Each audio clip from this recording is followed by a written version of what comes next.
وہ ویڈیو آپ دیکھیں نا تو آپ کو اندازہ ہوگا کہ وہ جو چھوٹا سا 14 مہینے کا بچہ ہے اس کے اوپر کتنا برا تشدد ہوا ہے، اور اس کے بعد کس طرح سے اس کو مارا گیا. اس کی جو براؤن کلر کی ٹی شرٹ اس نے پہنی ہوئی ہے اس معصوم سے بچے نے، وہ خون میں لت پت ہو رہی ہے. پتہ چل رہا ہے کہ اس کے پیٹ میں چھرا مارا ہوا ہے چھوٹے سے بچے کے. جب اس نے رونا شروع کیا ہے، شور شرابہ کرنا شروع کیا ہے، تو اس بےغیرت نے اس بچے کو پہلے تشدد کا نشانہ بنایا برے طریقے سے، اور پھر اس کو مار دیا جان سے. اور ماں کی آنکھوں کے سامنے اس کو جان سے مار دیا.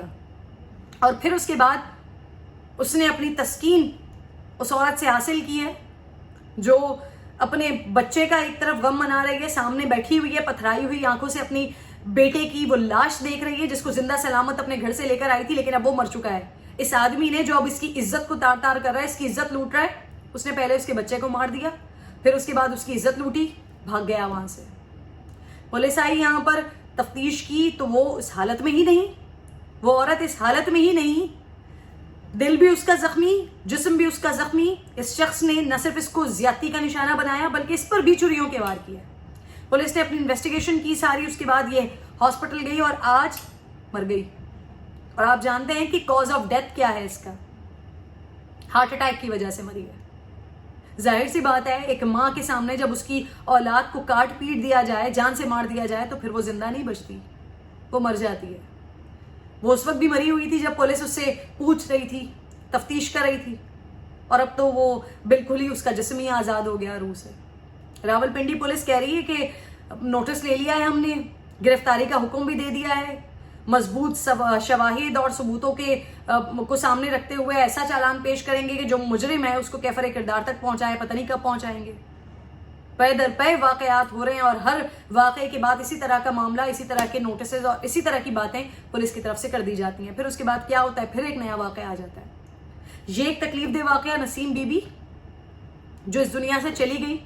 شاید اگر وہ زندہ رہتی تب بھی وہ مری ہوئی ہی رہتی.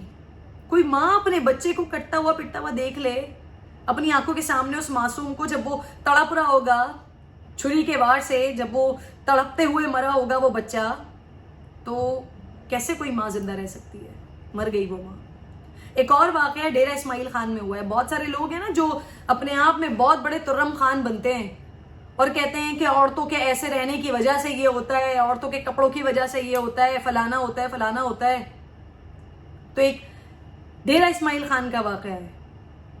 با پردہ برقع پوش خاتون جا رہی تھی راستے سے، 3 نوجوان لڑکوں نے، یہاں پر بھی انہوں نے اپنی تسکین کے لیے کیا حرکت کی ہے، اس کا برقع اتارا ہے خاتون کا، اس کے کپڑے اتارے ہیں، اس کو برہنہ کیا ہے، برہنہ کر کے ویڈیو بنائی ہے، اور جاتے جاتے اس کے کپڑے بھی لے کر بھاگ گئے. بدبخت لوگ. ایک عورت کی اتنی تذلیل مسلسل اس معاشرے میں ہو رہی ہے.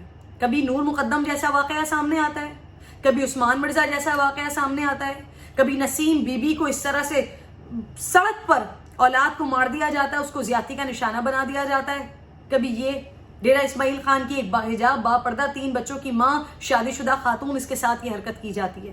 ایک اور واقعہ ہے بدین کا. یہاں پر رینا جو کہ ہندو کمیونٹی سے تعلق رکھتی ہے، ریپ کا نشانہ اس کو بنایا گیا. اس کے بعد زبردستی ڈرا دھمکا کر اس سے مذہب تبدیل کرنے کی بات کی جا رہی ہے. کیوں؟ کون سی انا ہے یہ کون سی تسکین ہے جو مر کر نہیں دے رہی؟ اور یہ کیسے حکمران ہم پر مسلط ہیں کہ پے در پے واقعات ہو رہے ہیں، مسلسل واقعات ہو رہے ہیں.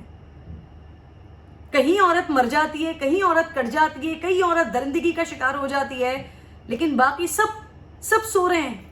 واقعہ ہوتا ہے، ہم جیسے لوگ چیختے چلاتے ہیں، کہیں کوئی بڑا واقعہ ہوتا ہے تو سول سوسائٹی باہر نکل آتی ہے، بینرز اٹھا لیتی ہے. اس کے علاوہ کیا ہوتا ہے؟ کس درندے کو یہاں پر سزا ملتی ہوئی دکھ رہی ہے ہمیں، اور کس کو انصاف ملتا ہوا دکھ رہا ہے؟ اور انصاف اور درندگی کی بات بعد میں آئے گی. یہ ہو ہی کیوں رہے ہیں واقعات؟ کیوں قانون اتنا سخت نہیں ہے کہ ان واقعات کو روکا جا سکے؟ کیوں ہم لوگ آنکھیں بند کر لیتے ہیں جب اس طرح کے واقعات اور اس طرح کی حرکتیں کہیں ہو رہی ہوتی ہیں، کہ جب کچھ بالکل ہو جاتا ہے، اس کا ڈیڈ اینڈ ہو جاتا ہے، پھر ہم آواز اٹھاتے ہیں. ایک اور آج ہی میں نے ٹویٹر پر ایک اور ویڈیو دیکھی ہے، وہ مجھے ابھی پتا نہیں ہے کہ وہ کس علاقے کی ہے، وہ کہاں کی ویڈیو ہے، لیکن اس میں ایک چھوٹی سی بچی ہے، 5-6 سال کی وہ بچی ہے، ایک ادھیڑ عمر آدمی ہے، گلی کے اندر موجود ہے، اس بچی کے ساتھ وہ زیادتی کر رہا ہے، یہ حرکتیں کر رہا ہے. بدتمیزی حرکتیں کر رہا ہے اس کے ساتھ، بدفعلی کر رہا ہے اس بچی کے ساتھ. اتنی چھوٹی سی معصوم سی 4-5 سال کی وہ بچی ہے جو کہ گلی کی ہی CCTV فوٹیج ہے جس کے ذریعے یہ پورا واقعہ ویڈیو کے ذریعے سامنے آیا ہے. کون لوگ ہیں اتنے بے غیرت، اتنے اتنے بے شرم، اتنے ذلیل لوگ؟ شرم نہیں ہے ان کو؟ خود بھی تو یہ ماؤں سے پیدا ہوئے ہیں، خود بھی تو ایک عورت سے ہی پیدا ہوئے ہیں. اتنی ہوس. اللہ جانتا ہے کہ کیا ہوگا ہمارے معاشرے کا. اللہ جانتا ہے کہ یہ جو ہوس ہے، اس کی تسکین ہے، یہ ختم کیوں نہیں ہو کے دے رہی، یا پھر اگر ختم نہیں ہو رہی تو حکومت کی جانب سے، پولیس کی جانب سے، انتظامیہ کی جانب سے ایسا کچھ سخت قانون کیوں نہیں کیا جا رہا، ایسی سزائیں کیوں نہیں دی جا رہی کہ یہ واقعات رکیں. کتنا چیخیں گے، کتنا روئیں گے، کتنا چلائیں گے، کتنا بلبلائیں گے کہ بس کر دیں. خدا کے لیے اس معاشرے میں رہتے ہوئے عورت کو فیل ہونے دیں کہ وہ محفوظ ہے. لیکن ابھی تو ایسا لگتا ہے کہ نہ گھر میں، نہ باہر، نہ دفتر میں، نہ ادارے میں، نہ اسکول میں، نہ کالج میں، نہ مدرسے میں، نہ یونیورسٹی میں، نہ شوہر کے گھر پر، نہ باپ کے گھر پر، شاید بیٹی، عورت کہیں پر بھی محفوظ نہیں ہے. خدا کے لیے، خدا کے لیے مائیں اپنے بیٹوں کی تربیت کریں، ان کو بتائیں کہ جیسی وہ خود ہیں ویسی ہی کوئی دوسری عورت بھی ہے، ویسی ہی کوئی دوسری بیٹی بھی ہے. اپنے بیٹوں کو، اپنے مردوں کو عورت کی عزت کرنا سکھائیں، ورنہ ہم صرف یوں ہی چلاتے، چیختے، روتے رہیں گے اور روزانہ ایسے واقعات رپورٹ ہوتے رہیں گے. اپنا خیال رکھیے. اللہ نگہبان.